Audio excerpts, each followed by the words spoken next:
हमारे चैनल को subscribe like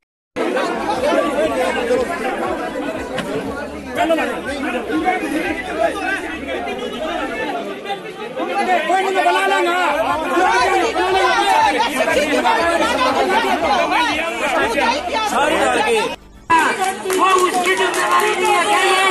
हम उसका बहिष्कार करते हैं पूरे भाई पे रुको। इन हाथ चलवा आदमियों के ऊपर कोई फर्क नहीं पड़ता। ये चलवा ये बिल्कुल चल कहाँ तक चलते हैं, इसमें कोई दो राय नहीं है। हाँ हाँ वही तो मैं बता रहा हूँ। और हमारी जो सिविल एडमिनिस्ट्रेशन है उसको भी मैं इस हिसाब को भी चेतना चाहता हूँ, इसमें कोई दो राय नहीं है। हाँ